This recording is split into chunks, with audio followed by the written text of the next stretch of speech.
Thank you, Rob, and thank you everyone for allowing me this opportunity to address you so often.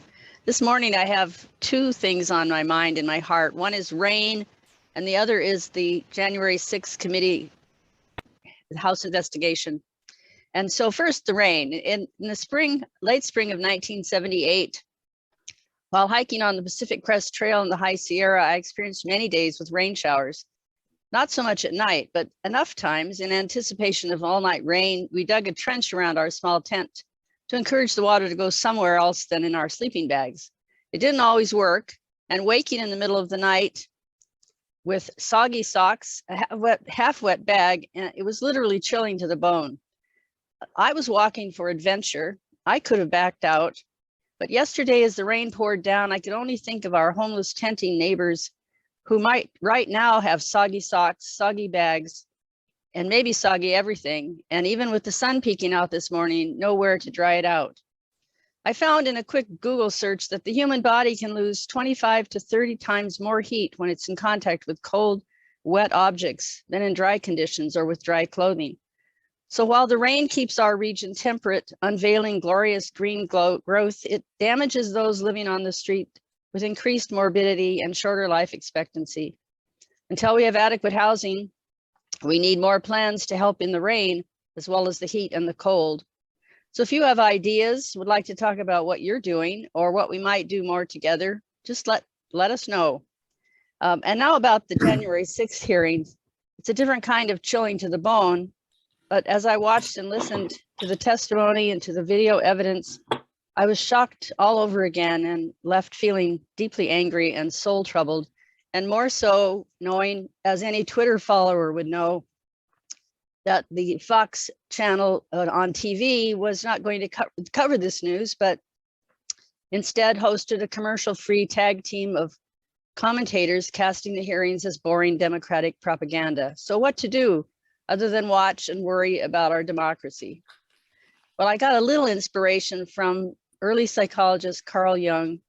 He was responding to a woman who asked his advice on how to live, and he urged her to consider whether she wanted to go her own path or follow some authority.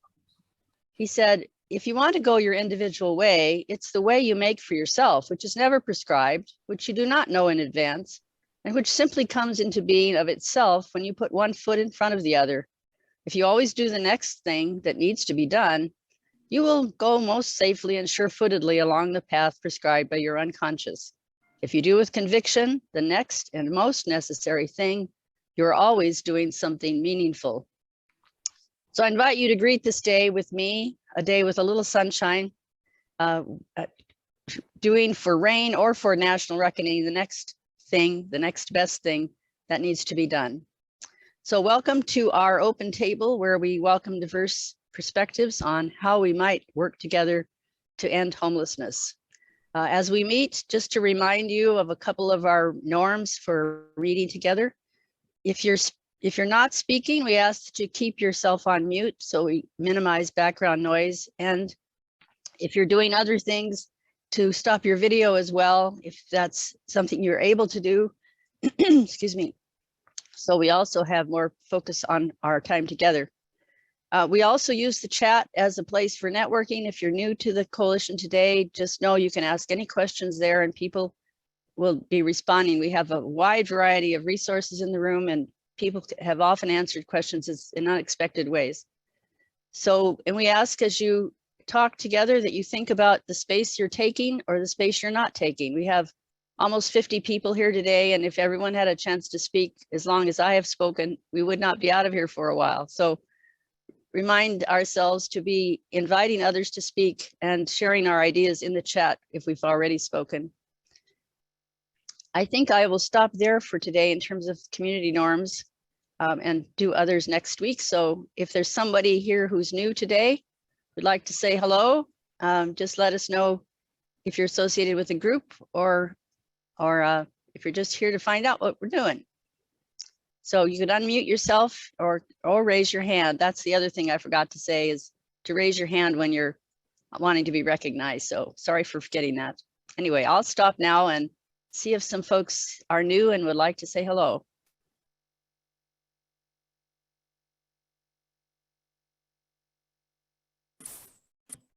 Hi, good morning, everyone. My name is Mireya Porunda, and I'm with Molina Healthcare.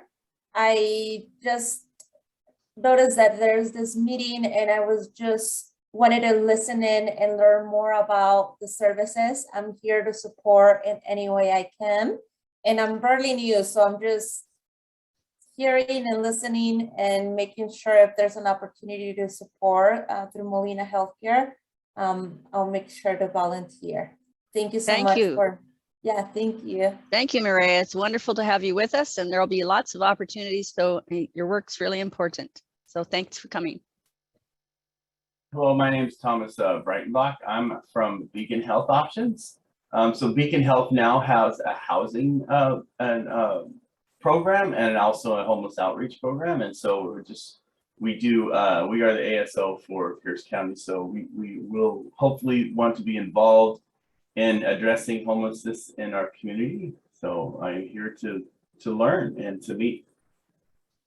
Thank you. Wonderful to have you, Thomas, and I'm sure we'll be contacting you soon about letting us know a little more about your process. And Teresa's raising her hand there. She's the one that'll be contacting you, so you might be in touch over the chat.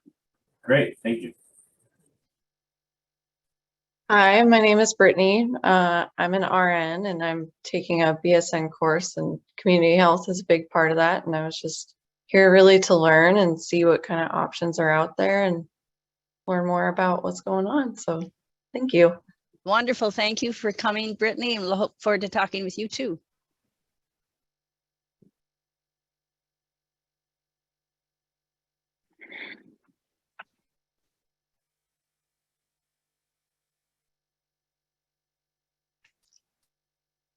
All right. So if there's anyone else who's new today, who'd be interested in doing some networking, use the chat to put your information in and how do people contact you and what you're interested in knowing more about. And someone will likely follow up. So Rob, back to you. Thank you, Rosemary. And thank you. Welcome everyone who's new to the meeting. And it's great to see 50 plus folks here on this Friday morning. So let's kick off with the section of this meeting that we do every week. That's updates on what people are seeing out on the streets. As a reminder, the last couple of weeks, we've talked a lot about sweeps happening within the city of Tacoma. So any updates on what's happening at 11th and Hylebos, for instance, where the RVs were supposed to be being moved? Anything along those lines would be helpful, and just raise your hand as I see Jeffrey has done. So Jeffrey, go ahead.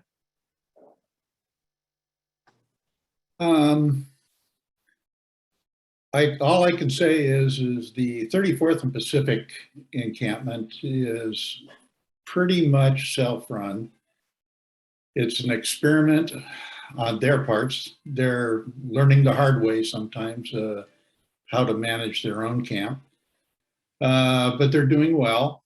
They have asked for a no vacancy sign on their camp, so they don't get anybody else. I was down on Hylebos on Saturday, and pretty much everybody was still there. I didn't see too many people moved. The mound is grown a little bit, and they're trying to be quiet, very quiet. And Veterans Village is thriving. Thank you very much. All right, thank you, Jeffrey. And Richard, I see you have your hand up as well. Yeah, not so much on Marine View Drive this week. I did get some 4 gas cards from St. Vincent that I distributed to give people some gasoline to help get them moving down there. And the thing that I'll be watching for next is the Port of Tacoma's announcement that they may spend upwards up to $300,000 to put concrete barriers on Milwaukee Way, which will displace a number of the vehicular campers there. I reached out to one of the port commissioners and staff as well. Haven't heard back. I got a call saying they will call, but I haven't heard. But we'll make the suggestion that perhaps an acre of land, and that $300,000 could be spent more effectively than on concrete barriers. So still, we're holding to see what happens there. Thank you, Richard. Okay, anyone else with updates on what they're seeing on the streets this week?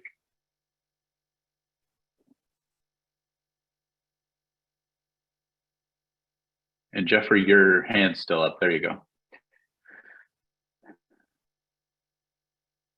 Great. Okay, so it sounds like a relatively slow week.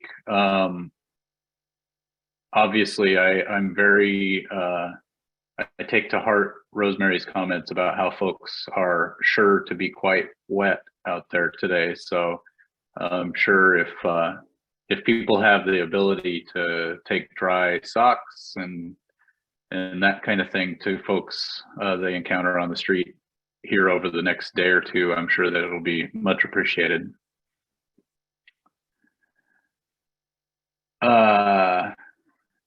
And I see, Verda, your comment in the chat. Thank you very much for adding those words to our contemplation for this morning, Verda. All right, so I know Joe Perva from Lehigh wanted to offer an update on a couple of items here this morning. So since we have a little bit of extra time in our On the Streets section, Joe, would you like to do that now? Yes, thank you, Rob, and thank you everyone for just a short moment of your time. I just had a few things that I wanted to share, some exciting news that are coming down the pipeline. Like Lehigh is looking at buying the Candlewood Suites in Lakewood, which will have 83 rooms for families and singles with children. So I'm super happy to hear that. I'm always a big fan, especially when they get family shelters. I know they're very much needed. And another amazing thing announcement is that we are looking at the Heron Hotel in Tacoma. That one's going to be kind of split, and it'll be 55 rooms of permanent supportive housing and 31 rooms for low-wage workers. And so I just kind of want to give an update of that, just something that's, coming down the pipeline. It gets super exciting, and so I'm super happy to hear that. So I just want to be able to share that information with you. Thank you. Great, Joe. Do you have a sense of when either of those projects would become, when they're projected to maybe become available? Yeah, so I knew that a lot of those kind of questions are going to pop up. I was going to put my information in the chat because I don't have exact dates and so on, but I know that this is in pipeline, so I definitely want to throw it out there because I know, it's especially with the weather and everything, I wanted to kind of let people know that this is some things that we're working on. Great. And you might notice in the chat, Heather's asked if you could just put that brief information in the chat as well. That'd be helpful. Absolutely. Perfect. Anyone else with quick questions for Joe?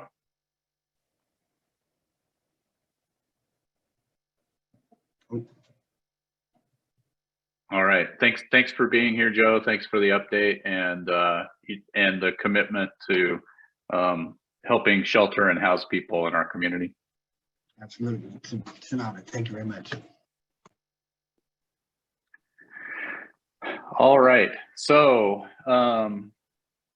the next item on our agenda is, I know Richard Dorsett, you made a visit to Spokane earlier this week, and you shared, I think, with some of us on the group of folks who you email, a few thoughts of what you learned from that visit, but I thought it'd be good to spend a few minutes this morning, if you would, to share what you learned about Camp Hope in Spokane.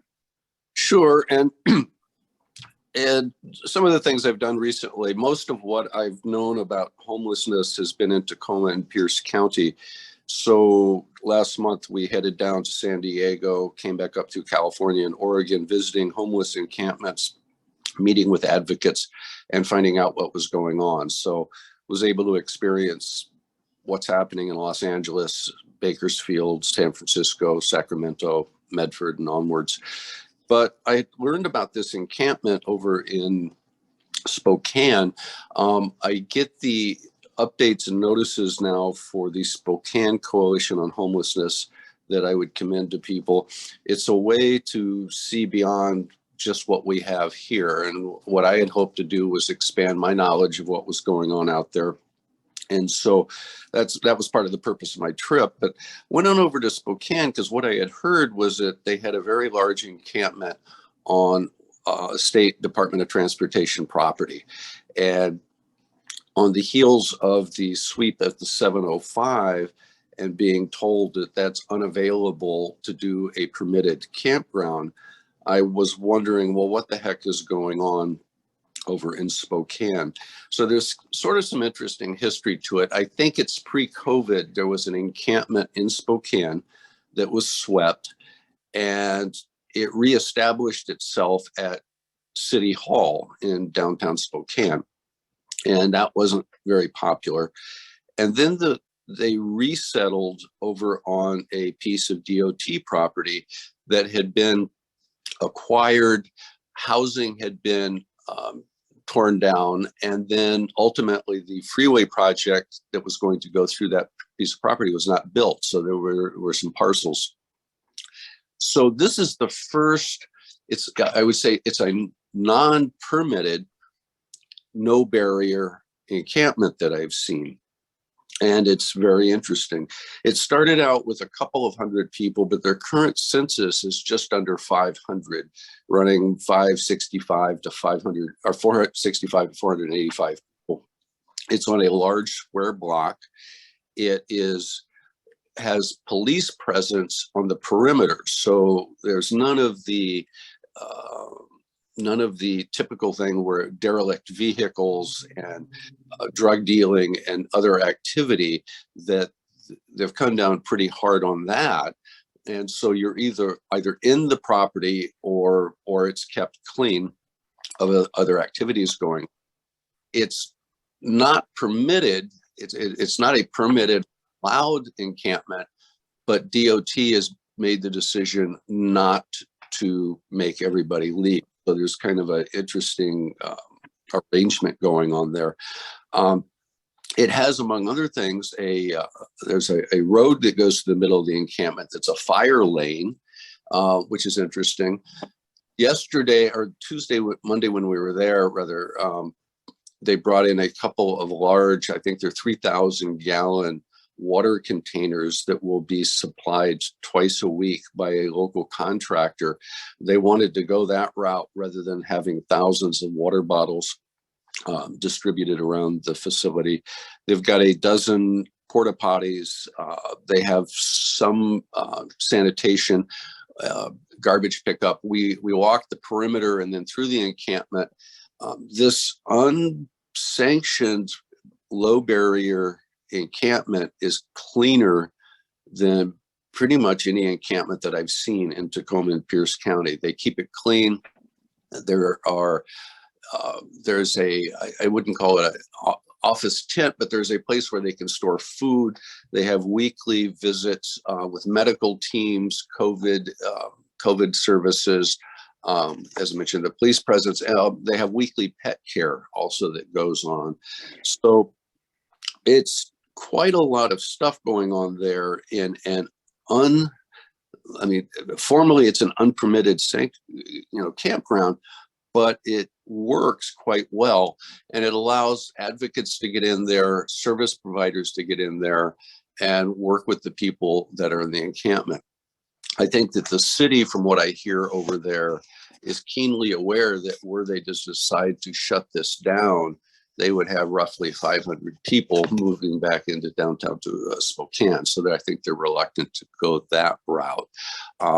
Point is after 5 years of having an emergency of homelessness declared in Tacoma, we have yet to have a permitted campground of that nature anywhere in our city. And it's a shame, because right now we have,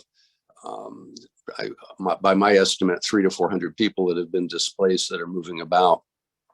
The one other note I guess I would make with in terms of the head count, the almost 500 people in this Camp Hope is about half of the point in time count for the county of Spokane. So regardless of skepticism on those numbers, overall, they are estimating about half of their point in time count numbers are able to fit into that one property, that one encampment that is low barrier and seems to be functioning quite well.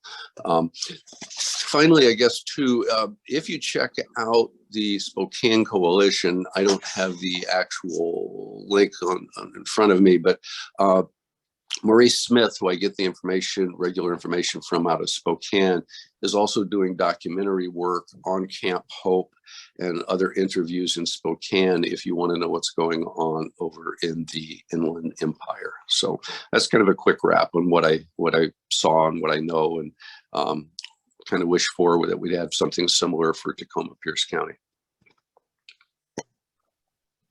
Thank you, Richard. Do you have a couple of moments for some questions? Oh, sure. Yeah, absolutely. Yeah. And just so folks know, I did just post the link to the Spokane Homeless Coalition website on the chat. So, so I have a question, and then Teresa, I see your hand up. One that I had for you though, Richard, is it your understanding there's any kind of agreement with WashDOT about the use of the site, or is it kind of vulnerable to, you know, a decision happening on the part of WashDOT that they've turned a blind eye so far, but could change momentarily?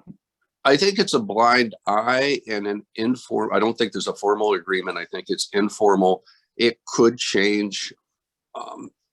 It could change in a moment, but it serves a function for the city and the county of Spokane. And while DOT probably would prefer not to have it, it appears, at least for right now, there's no move to eliminate it. And there was also additional self-management. They've brought in some security cameras this last week. And so they're trying to self-manage. And I think if they were to change their mind and move everybody off, there would be quite a disruption in the city of Spokane. Yeah, because one of the reasons I asked is I know that that there's an initiative by the governor to create funding opportunities for counties and municipalities and potentially nonprofits to do cleanups and provide some sort of offer of alternative shelter in rights of way along WashDOT properties, and that's something that's happening. Meetings are happening about it currently. Yeah. So what I was wondering is whether, you know, as that project moves forward from the governor's office, if what you experienced at Camp Hope is kind of precarious because of that additional funding. That had not come up. I was a little surprised with the encampment. I had heard that it was on next to I-90, and I was expecting something similar to our 705 situation, and it's not that at all. And it's unlike a lot of the 1,200 right-of-way issues with the Department of Transportation are under bridges and on freeway structures. This is actually an open field. It's probably a few hundred yards away from I-90. And so those issues of preventing people, DOT people, from doing maintenance and checking electrical boxes and stuff like that, none of those issues seem to come up with where Camp Hope is located. So there is a difference between, say, 705, which was literally under a freeway structure. Yeah. A lot of the people that are under bridges and that sort of situation, and what Camp Hope is. So again, it could change quickly, but some of those reasons that the governor has that authority don't seem to be present with Camp Hope. Got it. Thank you. Teresa. So, Richard, it's like having our own investigative reporter going out in the world and bringing news back to us. I really appreciate that. I'm wondering about a couple of things. One is, you talked about the security cameras and the porta potties and some sanitation and garbage collective. Is the city of Spokane paying for those things? Do you know? They're paying No, they're paying for the porta potties and the garbage collection. They do need larger garbage cans. The water, it's a group called Jules. It's a day facility in Spokane that I think they went out and somehow acquired the water containers. The cameras I don't know about, but so yeah, some of this stuff is taken care of by the city of Spokane. The police presence, they did not have Spokane Police Department. It was a Chevy Malibu that the police officer was in, but he had a badge and seemed a legitimate police officer when he told me to move. So some of all of the above, and then advocacy service providers are bringing food and seeming fairly comfortable engaging with the people that are there, so services can be provided as well. And again, that would come from, I don't know, maybe Spokane Health Department, say for COVID, but it seems like a lot of people are getting in there. It's 500 people. I mean, it's a lot of people in this encampment. And that brings me to my second question. It's like amazing to me that they don't, I mean, when you talk about self-management, I wonder how unstructured it is, because it sounds like they're not having any fires, they're not having human trafficking, they're not having sort of the problems we have every time our encampments get bigger. People start using them as places to stash stolen goods, and the whole neighborhood goes to sort of wildness. So how do they do that with self-managing and keep the places clean? I mean, that's just a miracle. I don't know how they keep it clean, but as we walked through there, there just wasn't the kind of garbage that I'm used to seeing in an encampment. People, if you have garbage cans and places to put it, and a city that will pick up and get rid of the garbage, the campers, the people in the encampment tend to try and keep their places clean. So that goes on. They do have little fire pits throughout the encampment for cooking. I heard of one fire, but there have not a lot of fires. I mean, they certainly, whenever there's fire, you can have an outbreak. The self-governance, I can check more on that. I don't know of a governance structure. So I would use the word self-managed rather than self-governed. I don't know that there's a structure for governance just yet, but it's a pretty dense encampment, frankly, but it seems to be working. If somebody comes in and needs a spot, there are, like we were there, Marcel was talking to people and say, hey, there's a spot over in that quarter of the property, and helping direct people to where they can go. So it's like I say, this is the first low barrier encampment that I have gone to. No barrier encampment that I have gone to, and it seems to be working quite well for what they need. We also visited an addiction, a drug treatment facility that was similarly no barrier. Unlike places that require sobriety, they'll take all comers, and their goal is to reduce use rather than saying no use. And so there are a couple of innovative programs we were able to see over there. Great. Thanks, Richard. And I saw a couple of hands up. Andrea, I know you had your hand up. Did you want to ask a question? I know you put it back down. But... Oh, sure. I actually work in Spokane with Pathways of Washington, and I don't work with the chronic street homeless population anymore, but I can honestly say that I think there's some differences in the population between the west side of the state and east side of the state. I know that I never felt scared walking around with street homeless. You know, we would usually go in pairs or something like that, but then I would go visit Seattle and I'd be like, oh, I need to get out of the street. I don't feel safe right now. So it's a rough crowd, but I don't think it's as frightening as some of the people you have to deal with over there. So that could be why the camp is better able at self-managing itself. It's a different culture, I would say. And Jay, you had a comment you wanted to make as well. I think the largest point to make here is that they are not constantly swept. They do not live underneath the same fear mongering. They do not have the same treatment or aspects. They have a different set of material necessities that are being met, and they have a higher quality of life. All of those things are categories that we are missing for our homeless in large cities. The treatment of how we treat people, the way that we interact with them, the amount of services that are provided, and their constant displacement versus being left alone and allowed to thrive are the biggest differences between those two things. Not to mention differences from city structure to being out in Spokane, which is kind of like a smaller city in a much larger area with a less dense population around it. So their resources are drastically different from our own.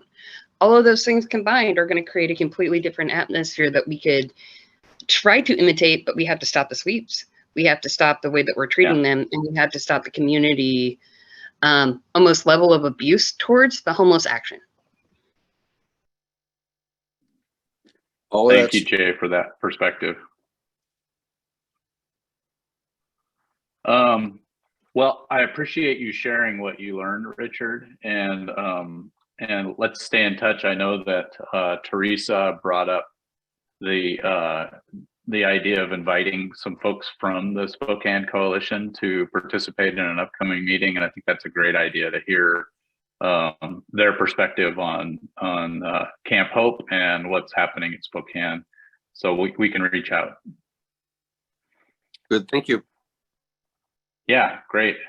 So let's shift to our major topic we wanted to discuss today, and that is to do something that we haven't done for a while. So I think it's been since like 2020 that we last did a basic coordinated entry 101 sort of overview.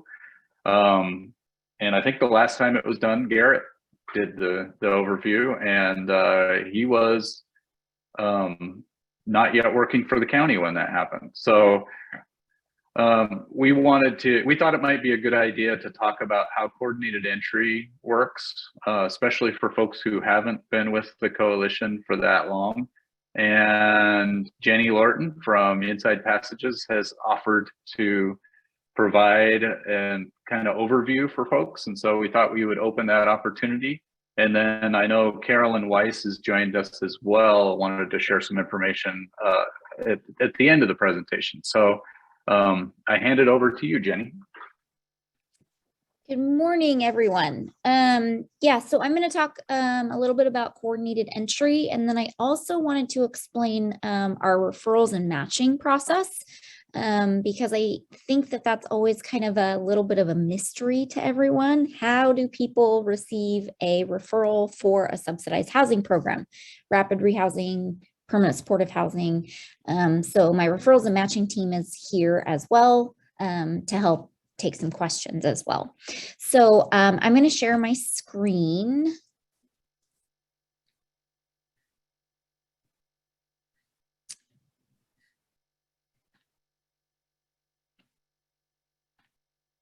Okay, so first and foremost, I am going to share, this is the most recent information that has been pulled out of HEMIS. So this is a coordinated entry. We have a monthly meeting with a team of folks. It's a coordinated entry process improvement meeting. So we have a lot of conversation about data that we're seeing come out of HEMIS is our homeless management information system. So think of it like our centralized database. So everyone who comes into coordinated entry, their information gets loaded into that system. So this is a snapshot of the most recent activity for all the households who have accessed services through coordinated entry. The main thing that I'm going to point out here is this nifty little pie chart.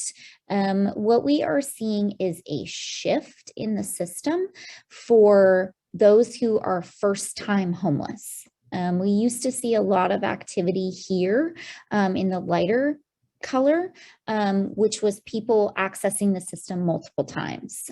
So we had worked with them, maybe provided some services, maybe not provide some services.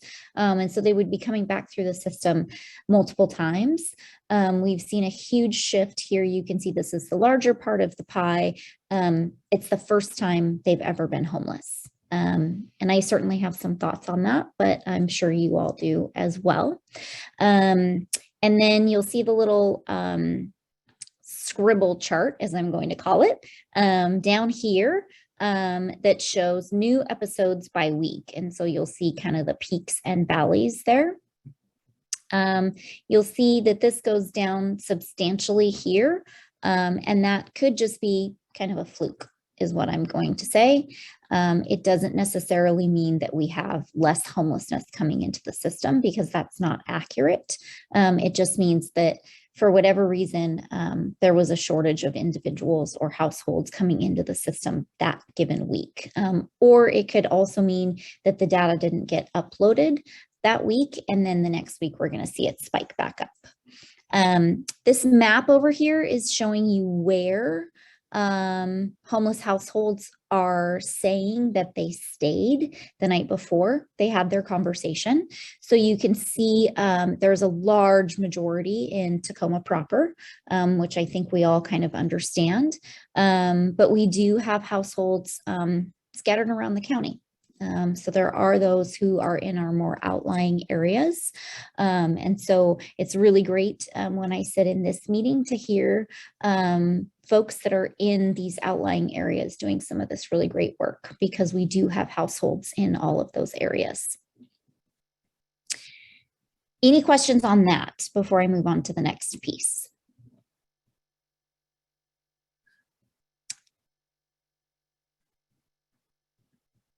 And I'm not seeing any hands raised. Kenneth King has his hand up. Oh, and Christine does too. I was just Go wondering, ahead, Kenneth. I was just wondering if we have an idea of how many people might not be returning to services because they're not adequate at this time. I'm sorry, because they're not adequate At this time. at this time. That's a hard one to capture, because if they're not returning to services, then we haven't unfortunately been able to have a conversation with them to understand where the gaps in the system truly are, unless they're being captured by our outreach teams. If our outreach teams, are out there and they find them and they're able to have that conversation, then they would get, loaded back into HIMIS, and that conversation would be in there. There's not a question through that conversation that asks about struggles with services or anything like that. So it wouldn't be a data point that would be captured. It would just be something organically that would come through a conversation. But we're definitely taking that feedback as well. Christine? And yeah, go ahead.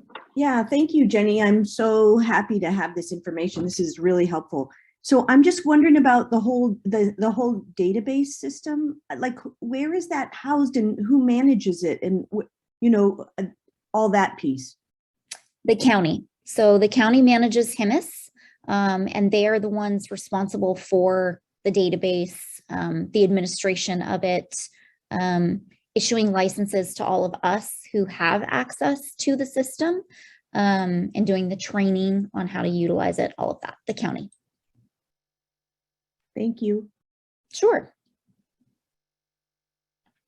Janet. Jan. You show when we add 333 plus 675. So for the month of May, that was 1,008 points. Are any of those representing families? Would a single number in that represent more than one person, is one question.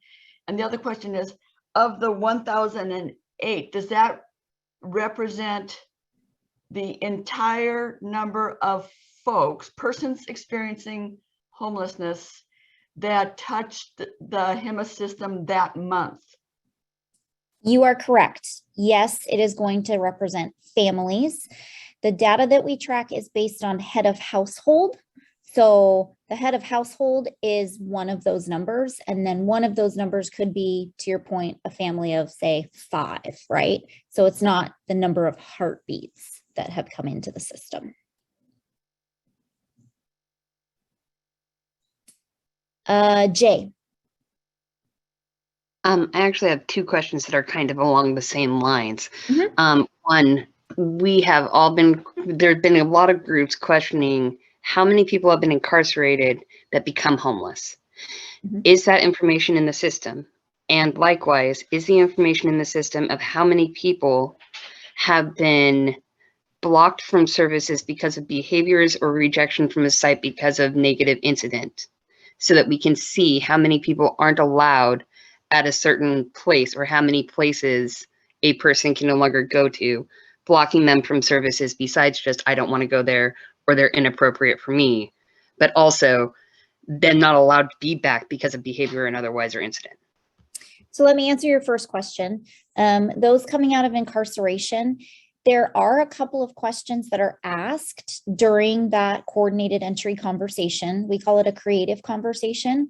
There are a couple that are asked about criminal history. They're very specific because it's data we collect for the housing authorities. So we know that when we're going to do a referral, if they would be eligible for a Tacoma Housing Authority funded project, as an example. So it's, have you been convicted of manufacturing methamphetamine?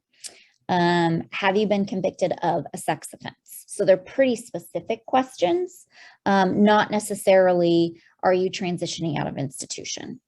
It's not necessarily that specific of a question. So we're capturing some of that data, but everyone who comes into coordinated entry is eligible for a conversation. So they can certainly come in, request services, have a creative conversation, and then we're capturing some of that data during the conversation.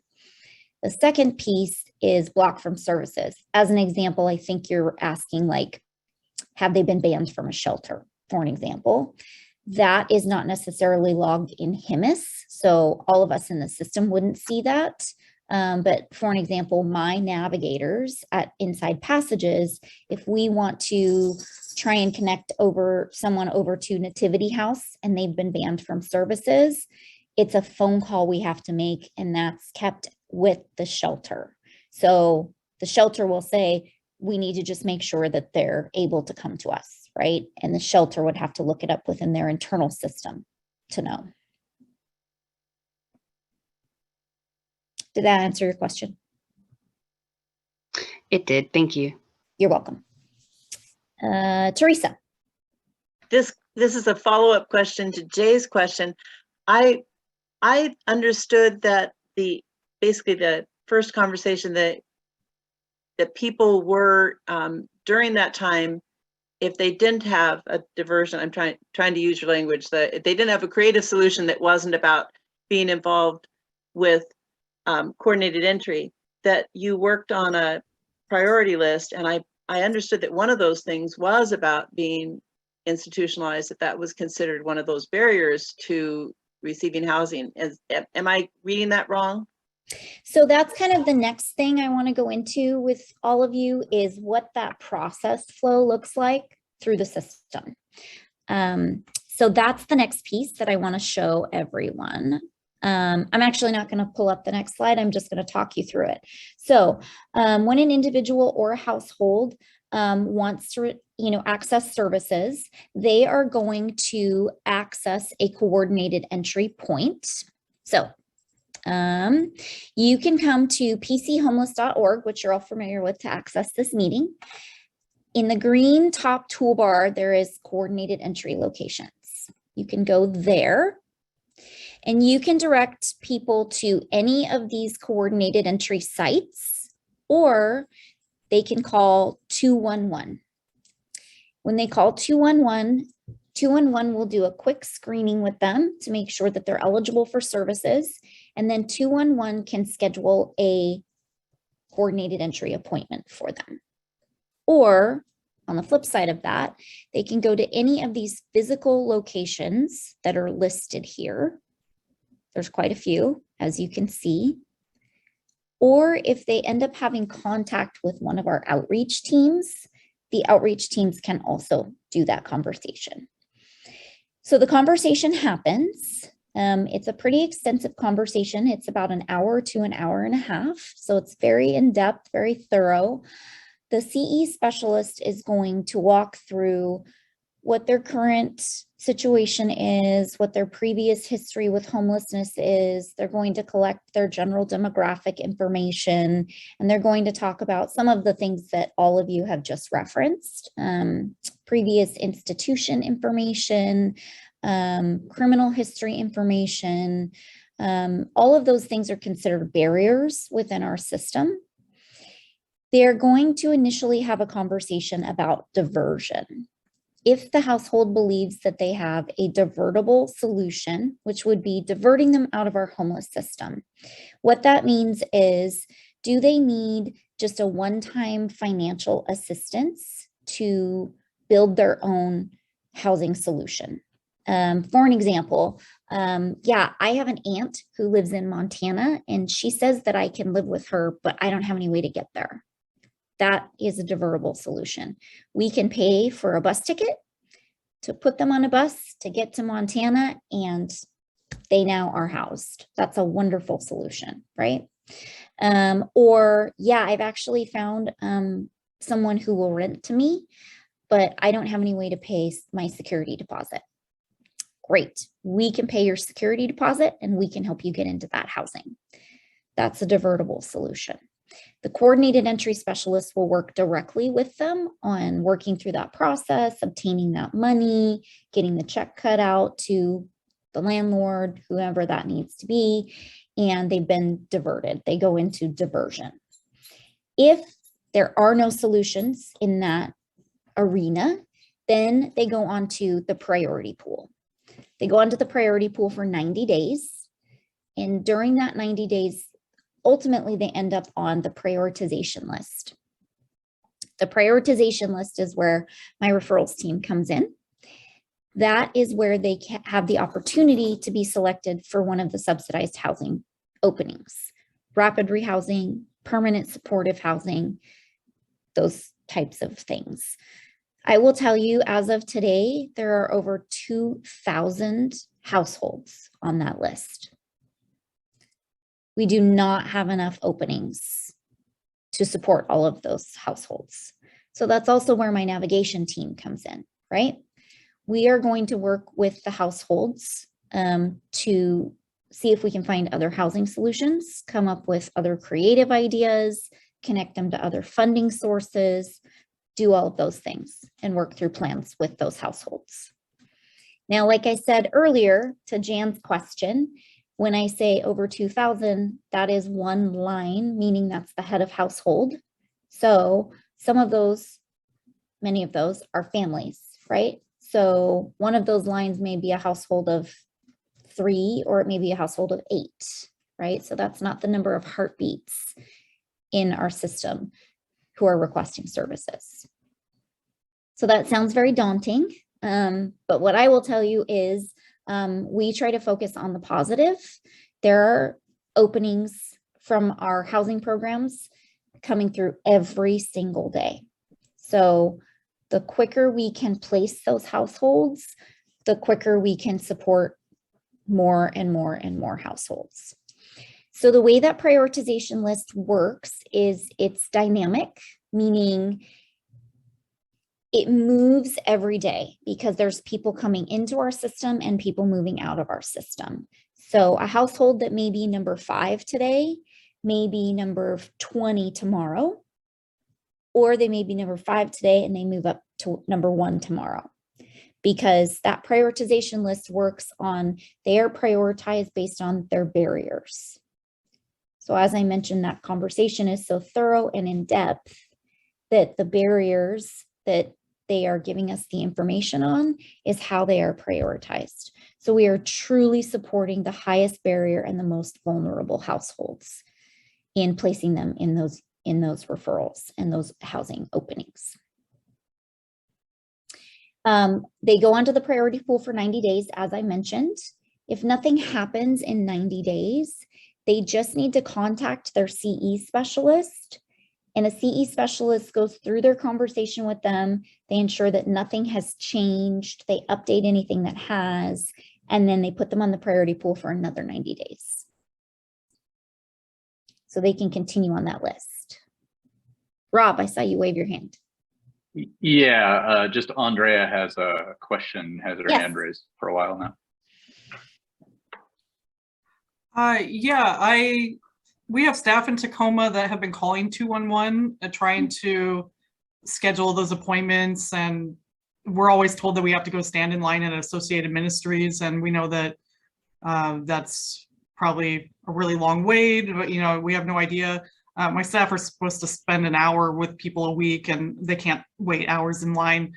We would really like the staff to be present at that conversation, because a lot of our clients will minimize things that are going on, and we want to make sure they share all that information. And also, a lot of them just don't follow through. We tell them to go down there and stand in line, and they just don't do it. So we would like to make sure that we get them there.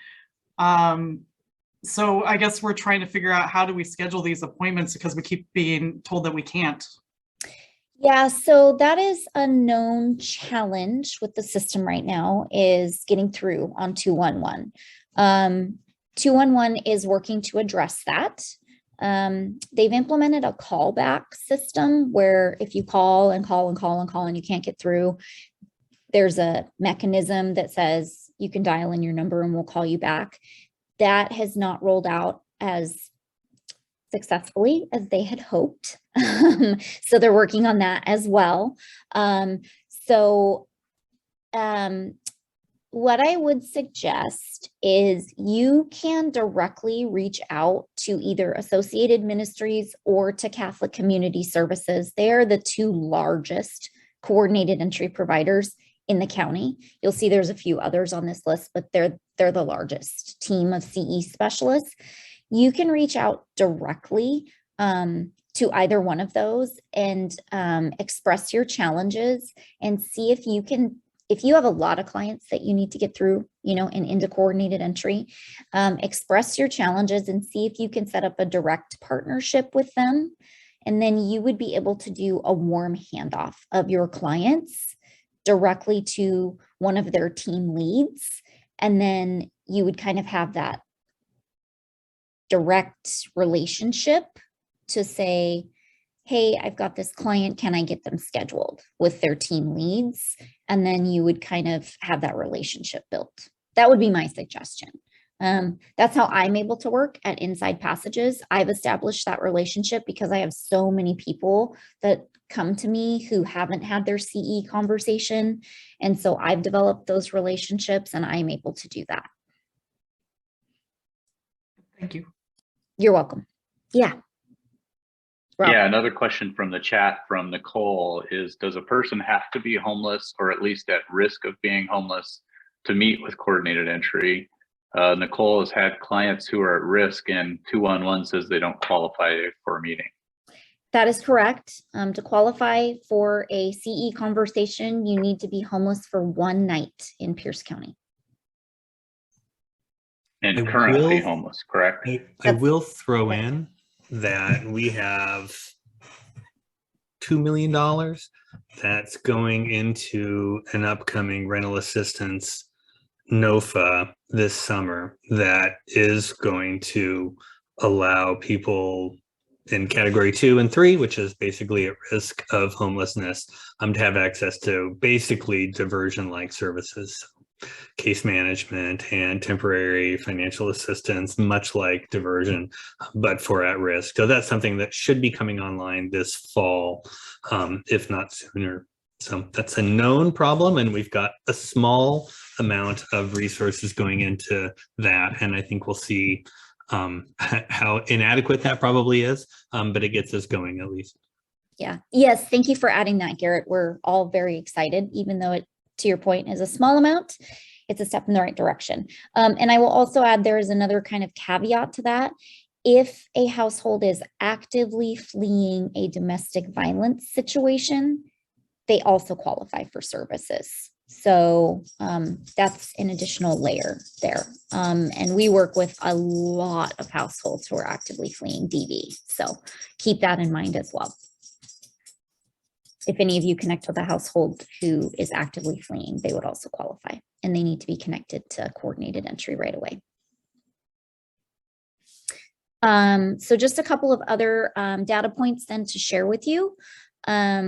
This is diversion exits and destinations in the last 6 months. And it's split up over the providers who have had those conversations and done those services. And as I mentioned, Associated Ministries and Catholic Community Services, we call them CCS, are the 2 largest providers. So I can just kind of break down those 2. So the red is homeless, the green is housed, and the purple is other destinations. So unfortunately, you can see diversion, you know, as I kind of talked about that program, homeless. So diversion is only 30 days. So if the household chooses diversion, they go into diversion for 30 days and they actively work with the CE specialist on a housing solution.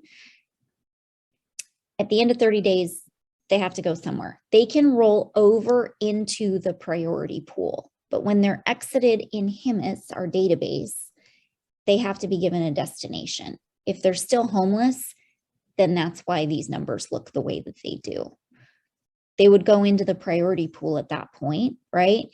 And it's not like they don't have, you know, someone who can potentially work with them. They can be referred to one of my navigators, for an example. But we can see here, and we are a client choice system. So the CE specialist doesn't navigate them to choosing diversion or choosing priority pool. That is their decision. They get to choose. So it's just helpful information to kind of look here. Same with the next one, diversion outcome by year. This is an interesting one to look at because if you see the trend, there's less people choosing diversion. So entered, the light blue is no and the dark blue is yes. Historically, there's been more households who have chosen diversion. Like back in 2016, it was kind of 50-50. And as of this year, the majority of households have chosen priority pool. So that's just some interesting data to take a look at. Now I'm going to show you one based on referrals.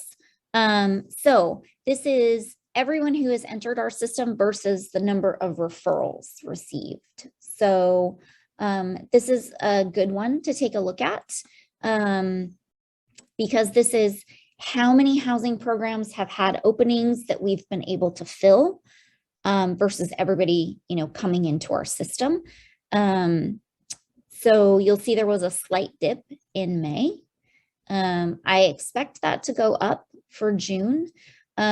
Typically our funding cycles are that June is kind of, I actually expect that to continue downward. Excuse me when I said that. And then it's going to go back up in July. Our funding cycles are typically that funding is winding down and everything gets renewed effective July 1st. So I'll see a little bit of a decrease May, June, and then starting in July, everything will go back up because that's when funding is renewed.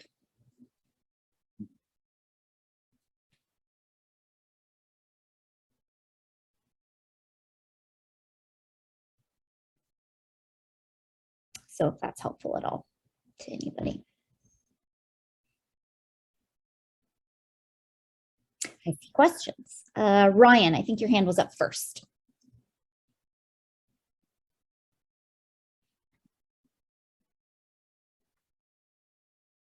And Ryan, you are muted right now. I think so. Sorry about that. So this list is new entries every month. It's not the cumulative total. That's correct. It's just the entries for that month and then the number of referrals that we did. Okay. Just curious, is there another chart that kind of shows the cumulative totals? Because, you know, this tells the story of us losing the war by, you know, about 170, 200 people a month. I don't have that right now, but I can certainly request that data. So when Garrett was working for CCS, he was kind of the data guru over there. And Hank is the person who kind of stepped into those shoes. And Hank is also now doing a really good job at pulling those reports and putting that data together. And I can certainly ask him to do that. I'll make myself a note. At some point, the county will be publishing that. I've basically got those reports done, and it's important to pay attention to the number of people currently homeless. Like, that's the really important part. But to your point, this particular visualization of the flows in and the flows out, I think really speaks to the gap in our system, right? Like, we need to design our system larger, right, with more resources than the flow in, if we want to reduce the number of people homeless. So looking at the number of people homeless is super important. But this particular visualization, I think, is the most important, which is, we do not have the resources for when people become homeless to serve them, right? Our resource, like, there are not openings in rapid rehousing. There are not openings in permanent supportive housing, right? When those open up, Jenny's team fills them. And then the people that need it, that are unable to be successful at diversion, don't have, right, a deeper intervention available to them. And so we're going to see our population increase as long as that mismatch. And what happens to most of those people, we don't really know. About 70% of them, we just don't know what happens to them. They disappear from our system. Yeah. And that's where this comprehensive plan to end homelessness comes in. And it was built in a way that it's a very large undertaking because of the gaps in our current system, and it's going to take time to get it implemented. But that's why Garrett now works for the county, because that is his job. His job is to make it all happen. And it's going to take a while, but it fully addresses all of the gaps in our system. So find the money, get it implemented, and make things happen. And the plan is wonderful. I mean, it really does address the gaps in our system. So I know that these numbers, they look bleak. They certainly do. But there is at least the starting point, which is a plan at how to address them. Teresa, I think you were next. So I want to say that I believe these numbers are actually not as bleak as they really are. Two things. One, I don't know how many people were with this group when we were meeting in person, and we had a group of people come and talk about their housing successes and getting people off this list into housing. And some of them acknowledged that the rental situations they got people into were costing 80 to 100% of their income. So I just want you to think about that for a minute. So they go on this list as being housed as a result of coordinated entry and interventions, but how long are they going to be housed? And how likely are they to come back when it was such a fail? The other thing that I want to ask about is, and that's not the fault of coordinated entry. It's the fault of we don't have housing that people can afford. But it's not logical. It's not logical to give somebody a place that costs everything they have. So the other thing is a question. When people don't call back after 90 days, and I know many, many people out here who've been on coordinated entry lists for some time, and then they just give up and they never go back. So those are that 70% that Garrett is talking about, I think. Where do they show up in the chart? If they've been on there, do you assume they're unhoused? Do you assume they're housed? What is the assumption made? What part of that bar do they go to when they just stop calling back?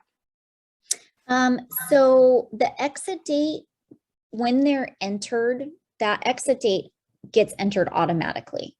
And when we enter an exit date, we already have to put an entry for why they're exited and where they went, basically. That exit date gets entered as completed program because they would have completed priority pool because they came to their 90 days. And there is an option in HIMIS to say that we didn't have a conversation with them. So we don't know where they went, basically. And that's the option that we choose.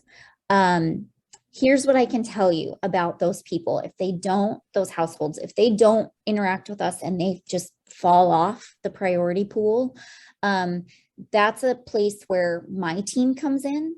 And I also know that some of the CE specialists, not all of them, but some of them, when they have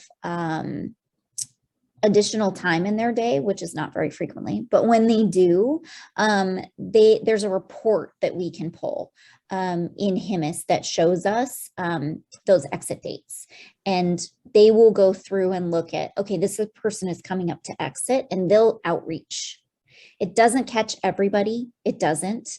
Our clients at Inside Passages, we're monitoring that. One of the first things we do when we intake a client is we look at their HIMIS record, and my navigator will know when that person is coming to exit so that we can make sure we stay on top of that and let them know you need to call back to CE, right? So we're helping to monitor that with all of our clients. It doesn't catch everybody, but it at least helps. My referrals team also supports in that work. There is another list in HIMIS called the Chronically Homeless Master List. Once a client reaches the chronically homeless definition, they go on to the Chronically Homeless Master List. That is also 90 days. They go on that list for 90 days. It's the same amount of time. It just filters them differently.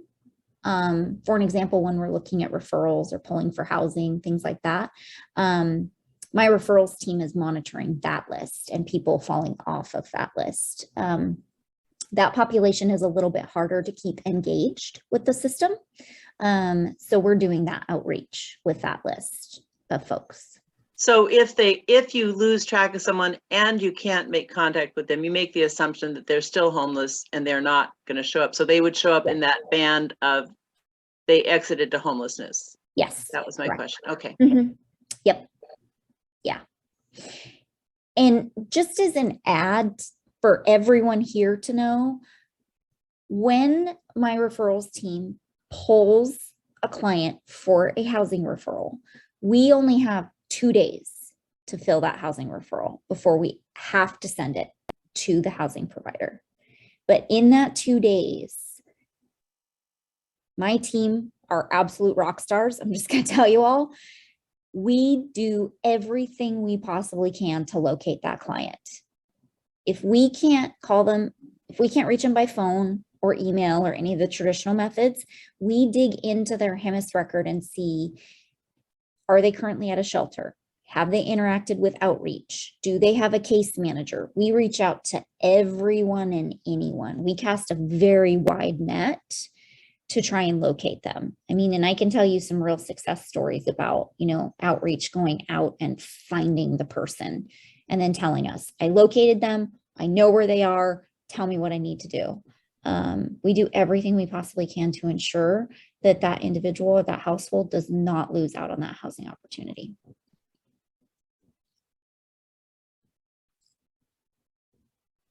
Any other questions?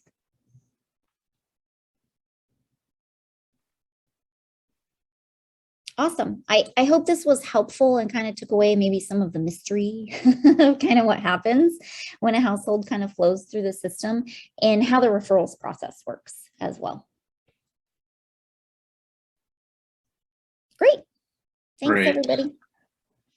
And Jenny, I would encourage, if you have the opportunity, to look back through the chat. There were quite a few additional questions that were asked. I will do that right now. And I noticed, yeah, that'd be great. So if you can answer those in the chat, and then also thank you, Mike Yoder, for that update about the availability of walk-in coordinated entry screening appointments. So I know there's a lot to digest here, and we're going to add to that. So Carolyn, do you want to offer your additional perspective and what we plan to bring back next week? Sure. Thanks, Rob. And thanks, Jenny. That was super helpful as kind of a baseline for people understanding the system. So I'm a social psychologist at the University of Puget Sound and also a member of the Racial Equity Committee of the COC and the Coalition, 2 different committees. But through that lens, a pretty large and diverse group of people were convened by HUD as part of a national project on coordinated entry, trying to understand it and address and improve the system, especially through a racial equity lens. In other words, serving what we know is a group of highly overrepresented people, in particular African-American folks, but maybe other particular groups overrepresented in the system as well. And so that group convened for, started over a year ago and came up with a research project to look at coordinated entry through a racial equity lens and do some qualitative interviews, particularly with a focus on kind of an innovative project that was happening under the COC umbrella. I don't think you saw it in the list of providers because it's a sort of subgroup of Catholic Community Services, and that's the Tacoma Ministerial Alliance, which applied to be a coordinated entry provider, specifically trying to do connection with African-American folks.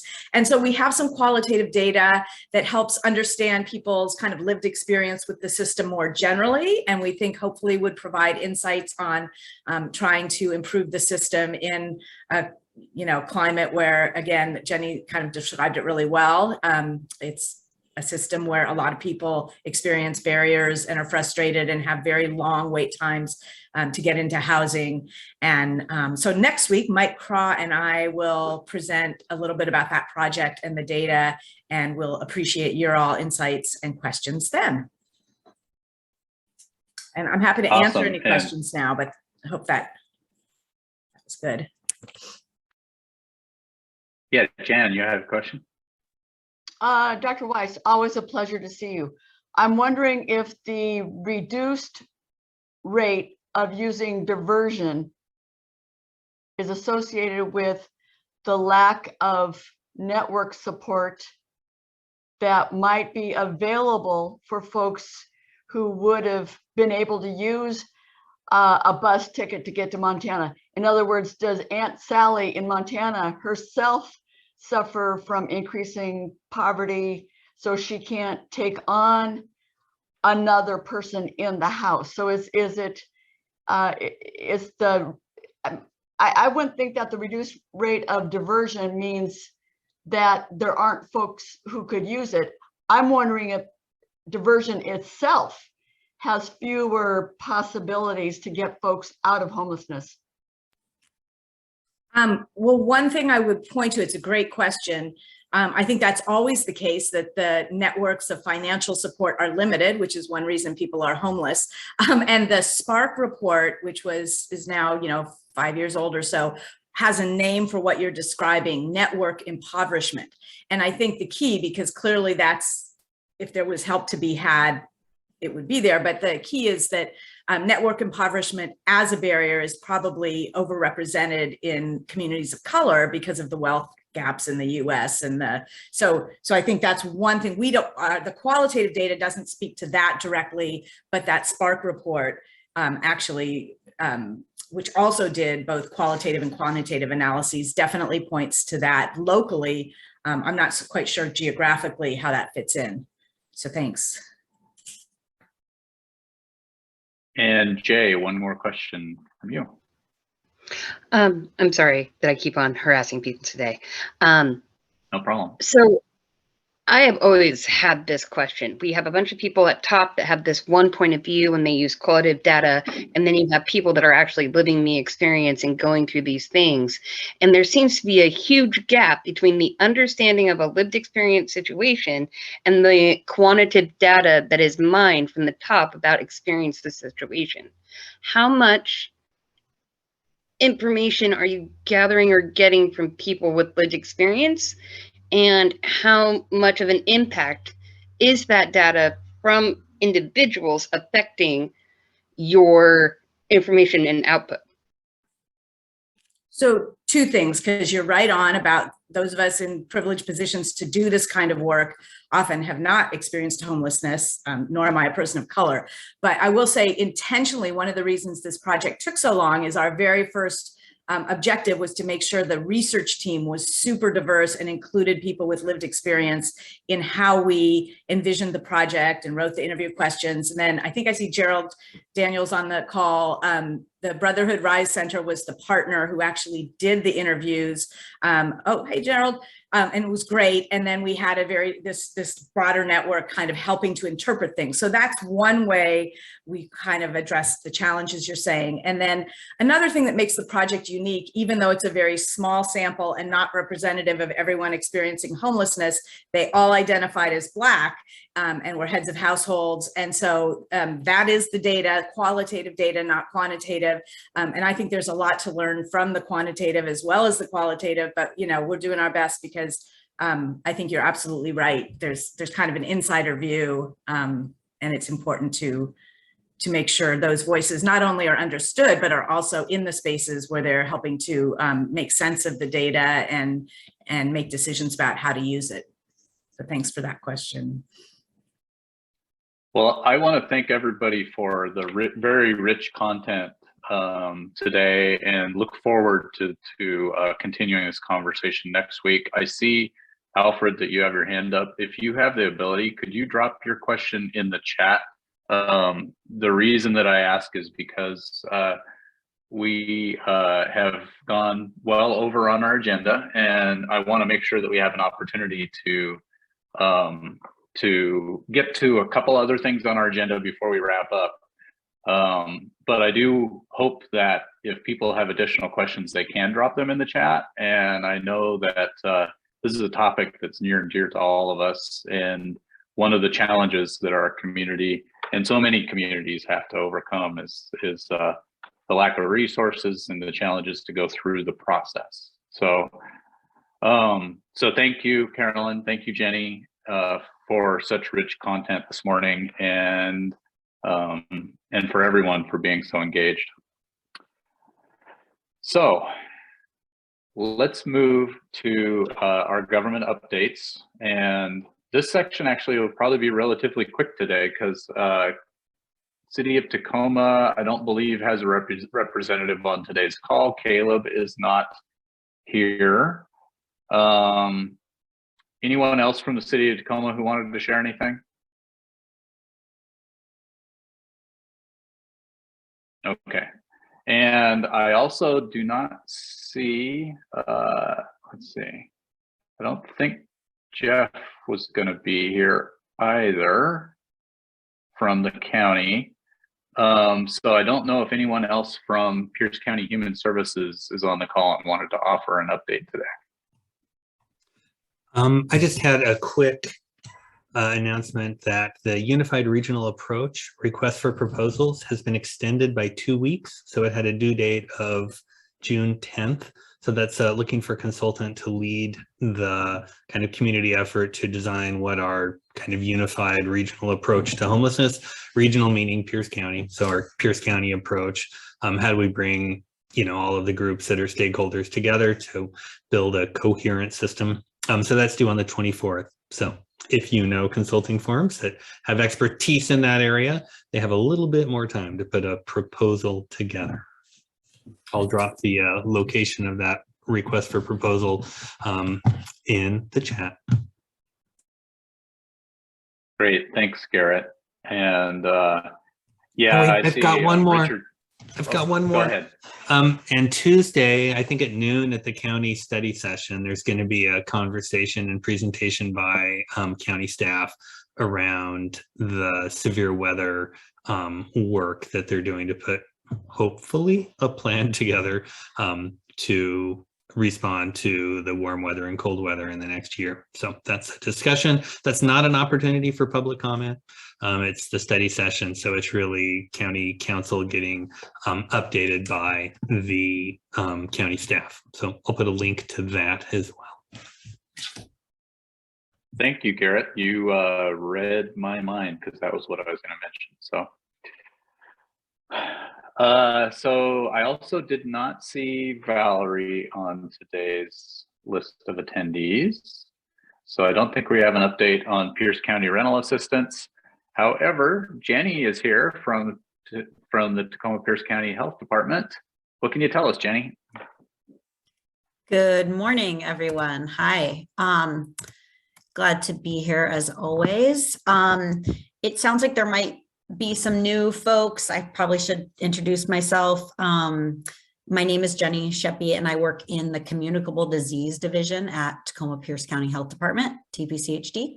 And my role is to liaise with between our division and homeless service providers, sort of broadly defined, as well as our FQHC partners, federally qualified health centers. So I work with CMAR and CHC. And I typically give COVID updates here and trying to broaden that a little bit to other communicable disease and other information that I can share from other teams here at the health department. So first, we start with COVID. Our numbers are kind of interesting this week. Our hospitalizations we actually saw an increase in about 35% over the last 7 days, and some concerns about hospital capacity. So that's never fun. Our rates of cases, hospitalizations, and deaths are still relatively low, very low, when compared to the peak that we saw in January. But we are at a medium community risk level. And this means people at high risk for COVID illness should still be wearing masks. DOH also strongly recommends that folks in congregate settings wear masks, so that is relevant for our shelter folks. Obviously, we want folks to be getting vaccinated. And if you are not fully vaccinated and boosted, if you're eligible, please do that and encourage others to do so. And as usual, I will share some relevant links, including whether, information on whether you are eligible for a booster, and then our vaccine page. I will also share our Pierce County data dashboard page for folks who like to look at that data, and that links to the state data as well. We have been really fortunate to not see new COVID outbreaks the last few weeks in our shelter system. So that's really wonderful. I don't think our testing team had any updates this week, but I will share testing information in the chat as well. If you are an organization that needs testing kits, I can connect you with, or you could reach out to Caitlin directly. She will help you. You can also fill out a Microsoft form link and get testing kits, which we have a very good inventory of right now. We have monkeypox virus in the community. I'm sure you've seen this in the news. I tried to find updated data this morning. It looks like we might be holding steady with just one case in Washington, in King County, and around 30 cases in the US. So if you're in a position to work with clients or patients, we want just folks to be aware and have a heightened suspicion for monkeypox. If you see rashes in folks, if you work with men who have intimate contact with other men, that is looks like a higher risk community right now, though anyone is vulnerable, really. So I will put our STD call clinic information or number that you can call the department to report or ask questions. And let's see, sorry, not keeping it short. I always try, but I fail. I was really fortunate this week to go out with Verna and Jan from MRC, Medical Reserve Corps, as well as Marcus Taylor, community health worker here in our STD team, out to a couple encampments in Tacoma. And we talked to folks about syphilis, handed out some information as well as condoms. The MRC is continuing to do that work in conjunction with our CHW, which is a great partnership. And if you have questions about that, I'm sure Jan would be happy to answer them, or Verna Lilly. And then I'm just gonna, I will try to wrap up now, but I did want to share some other sort of non-communicable disease information from team members at the department about some concrete goods for families of small children that have been made available from the Pierce County Early Childhood Network. And then some information from our maternal child outreach team, who may be doing a community spotlight in a couple weeks. And that additional information I will share in the chat.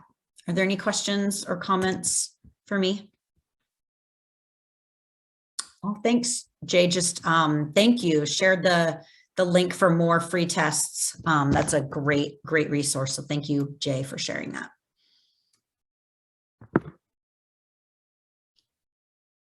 Okay. All right. Feel free to chat me Thanks, questions. Jenny. I'll be here for the rest of the meeting. Awesome. Thanks as always. Thank you.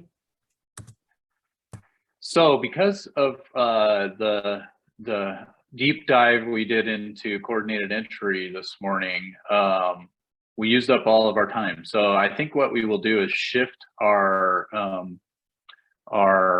breakout conversation to happen following the information that will be shared by Dr. Weiss and guests next week. So we'll talk about coordinated entry in a breakout conversation next week, but I would like to still go back and take a look at last week's conversation. So Timothy, you up for doing that? Yep, happy to do that.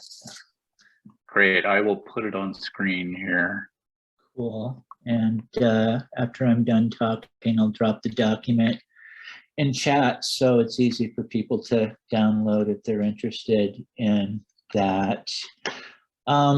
Yeah, so this was a really interesting conversation and a lot of thoughts kind of going in the same direction. I put some framing quotes up top, comments that people made that seem to go directly to the issue, a few things that are sort of get in the way of honest conversations with the broader community, talking about how we avoid some topics because we don't want to further stigmatize homeless people, and the whole echo chamber thing and needing to get outside of our comfort zones and talk to people with different views and do that in a way that is open to listening.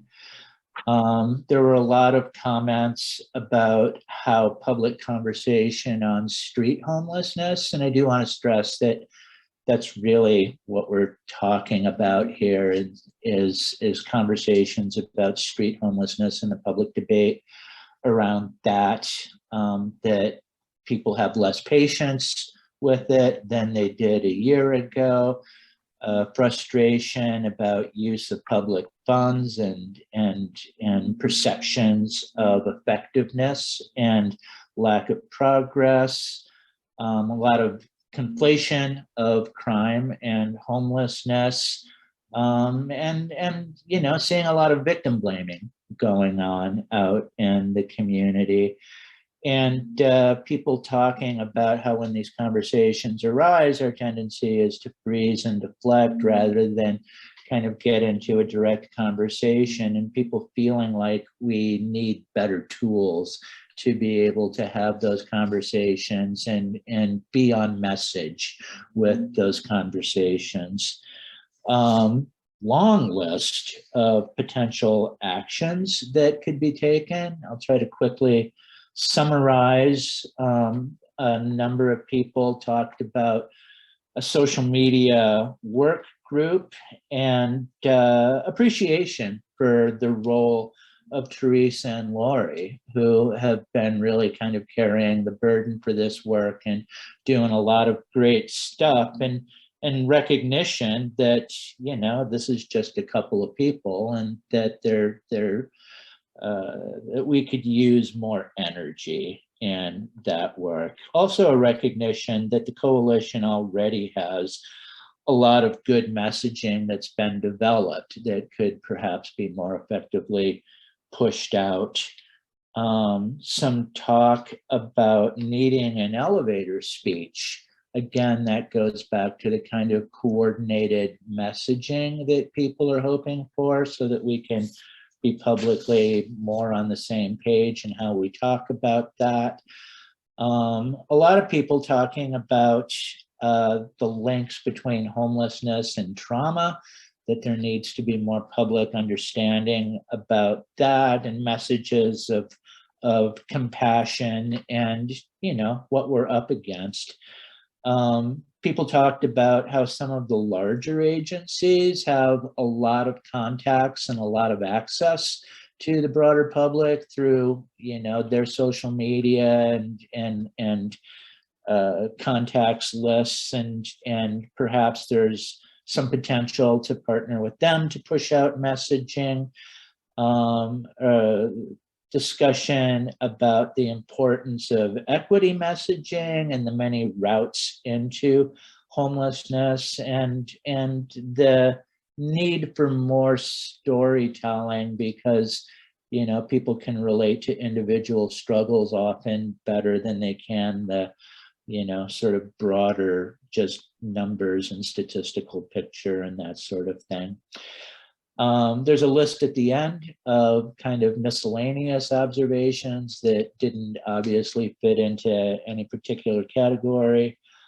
You can take a look at that for yourselves, and I will go ahead and post these in chat now, and hope this is helpful.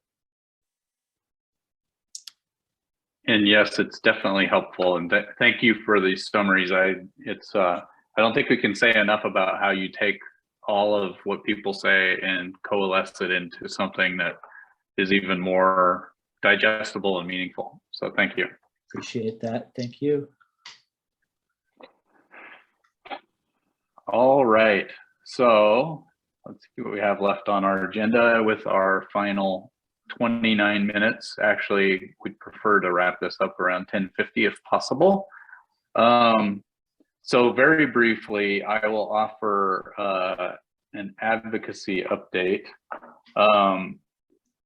So during the study session, there's really nothing at the City of Tacoma's study session on Tuesday at noon. There's really nothing directly related to homelessness on the agenda at this time. However, something that coalition members may want to pay attention to is the news yesterday that one of the city council members has submitted his resignation. Connor McCarthy, who serves in an at-large seat, is stepping down. And so there will be conversation during the study session about the council's appointment process that will be used to appoint someone else to fill that role through the end of the term. So that will be of interest because clearly that's another council member with another perspective on homelessness, affordable housing, all of the things that we care about. So that's worth paying attention to for us as well. During the regular city council meeting at 5 o'clock on Tuesday, there is an opportunity during community forum for folks to comment on anything that the city council has purview over, and that could certainly include commenting on what the city is doing regarding sweeps. So so that's an opportunity as well. And again, that's Tuesday night. 5 o'clock is when the meeting starts. Community forum will be part of the meeting. So if you have an interest in advocating that the city creates low barrier sites and creates an actual place for people to land while they insist on continuing to do sweeps, that's a great opportunity to do that.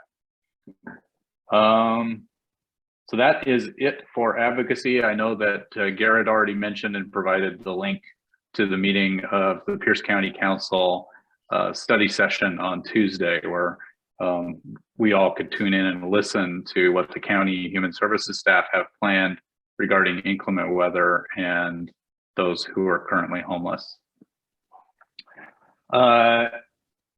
I did want to also touch base briefly on the Pierce County Comprehensive Plan to End Homelessness. Last Friday, the advisory board met and had its monthly meeting to hear an update on where things are with the progress toward the comp plan. There was discussion of the requests for proposals that are out there regarding the regional approach and hiring a consultant to do that work, which Garrett just mentioned, that NOFA has been extended by 2 weeks. There also was a document that Garrett put together for the advisory board that offered updates on the current progress toward the various priorities in the plan. And Garrett, is that available on the comp plan site at this time, or is that something that I should just drop into the chat? Excellent question. I know it wasn't there in the agenda documents last Friday, but I haven't had a chance to look this week. So Yeah, that's a good question. I know the meeting minutes were posted with some things, but yeah. If not, I will make sure it gets there, but you could put it in the chat. Okay. Yeah, as I get an opportunity, I'll drop that in the chat before the end of today's meeting. I also wanted to mention, related to the comp plan, that Heather Moss and John Barbie both attended the City Council's Community Vitality and Safety Committee meeting yesterday afternoon, and they gave a briefing on the comp plan for City Council members, which I thought was really helpful to provide a way to connect the city elected leaders who serve on that committee to the comp plan, where maybe they didn't have as much information and background earlier in the process prior to the meeting. It seemed to be a good conversation. A lot of verbiage from city council members regarding the impact of homelessness in Tacoma directly, and an appreciation to the county that the county is stepping into finding solutions for homelessness to a greater degree than the county has before. But I will drop some information from that CVS meeting into the chat as well when I get an opportunity here. So that's it for the comp plan update. Any questions on what has been discussed so far before we move on in the rest of the agenda? All right, not seeing any. So let's move to Jan with an update from Safe Sites for All. Thanks, Rob. Our meeting is every Monday at noon. We Zoom. Go to the website to register. We welcome everybody's opinions and expertise. The three main focus areas that we have is our safe parking network, which is now considered successful. Executive Dan Meyer signed the county version approval of the ordinance. However, even though county has promised to fund the work of the safe parking network, we're hoping to hear on Monday whether or not we've seen a nickel of any of that funding. Paula Anderson has worked more on faith than on dollars. So we really are hoping for there to be some financial support behind the promises that we've been having, but the network itself is doing very well. We also talk about the response to the city of Tacoma as far as what kind of a response should this coalition have. Rob Huff and Ed Jacobs are working on a revised edition of a letter that has been sent out representing the coalition to the city of Tacoma that reflects our view of how can we be sweeping encampment sites when there are no suitable places for folks to go. So look for a current edition of the letter to the city of Tacoma in response to the sweeps that they announced. And this coalition does let folks know through our listserv when we find out that there is a sweep to happen. The third thing that we talk about is the emergency distribution network. On Monday, we did have Caleb from the city of Tacoma, who promised us for the first time before an event, how novel, that the city of Tacoma is providing many pallets of water to the stability site. Details to follow, but the promise is there. The site has been determined. We have both formal and informal networks of outreach members, teamwork that goes out to the folks who live in the streets. So if you want to be part of this distribution network, either as a formal outreach worker or informal, like a faith-based or caring person, come to our meetings and get involved.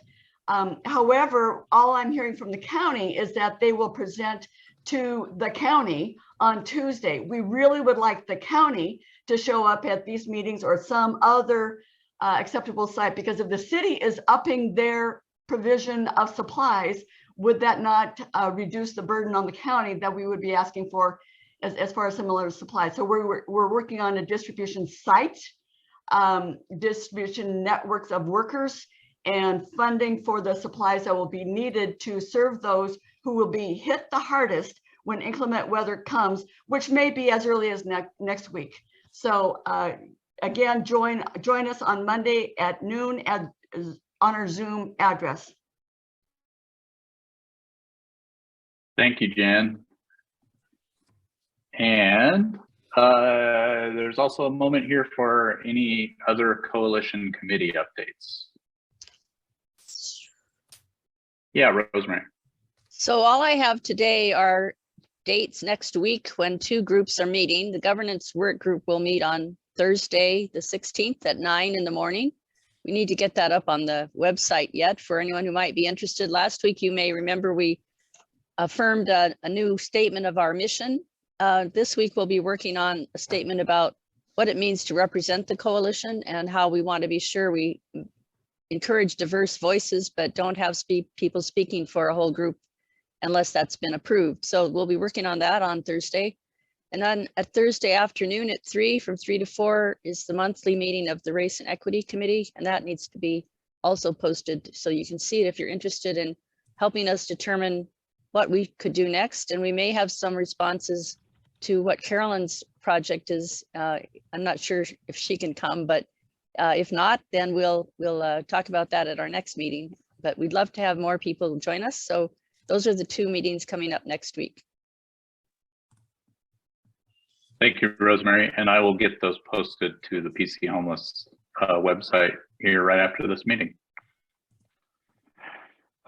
All right, so this carves out a little bit of time for us to ask for any other updates from the group assembled that would be good to share with the larger group, our Good Trouble announcements. Anybody have anything this week?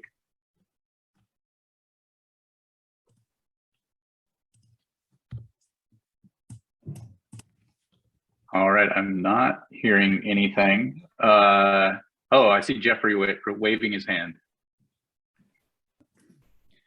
I don't know if this is good news. I think it is. 34th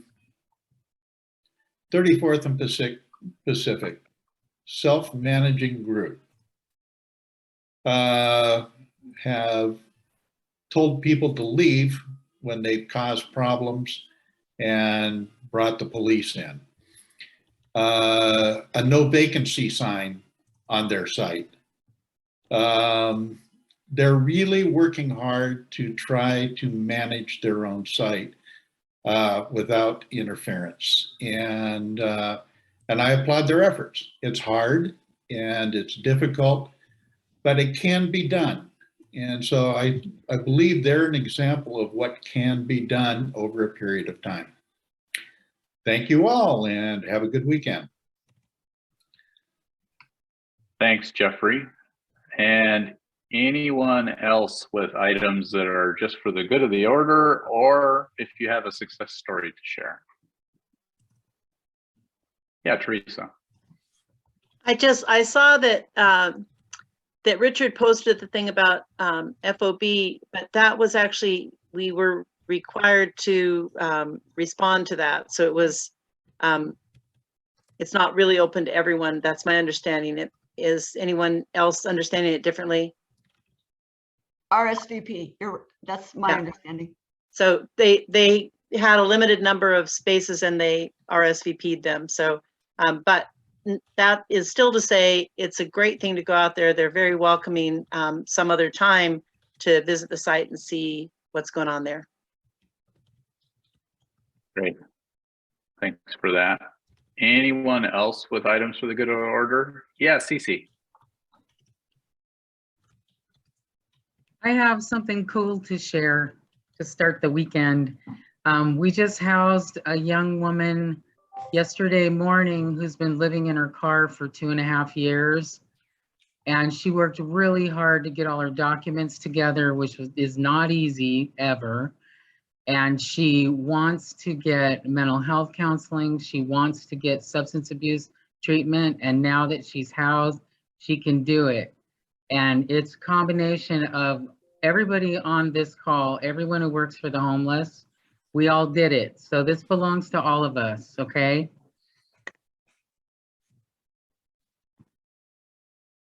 That is awesome, Cece. Thank you for sharing that. Patricia, your hand's up as well. Yeah, to hear that, I was wondering if you did have a connection for the substance abuse treatment, because I wanted to offer provider up for that does it in the way that one can do it.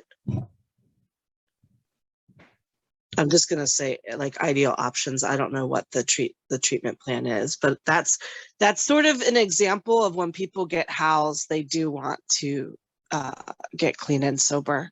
So to align that, thank you very much. Thank you, Patricia.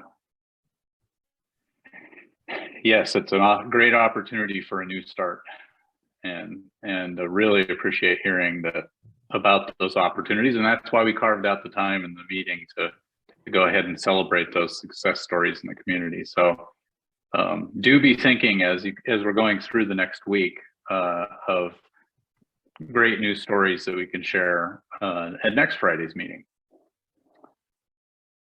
So anybody else with any final items they want to share before we wrap up this Friday morning?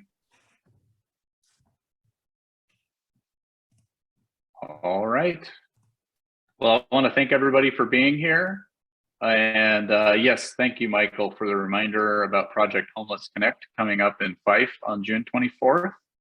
And there's a way to connect to that at Associated Ministries. So thank you for that reminder. And I want to wish everybody a safe and healthy weekend and look forward to seeing everybody again next Friday. Thanks, everybody. And if you have an interest, we will be meeting here in the same room in about 5 minutes to plan the upcoming week's meetings. So we hope that some of you can hang around. Thank you, everybody.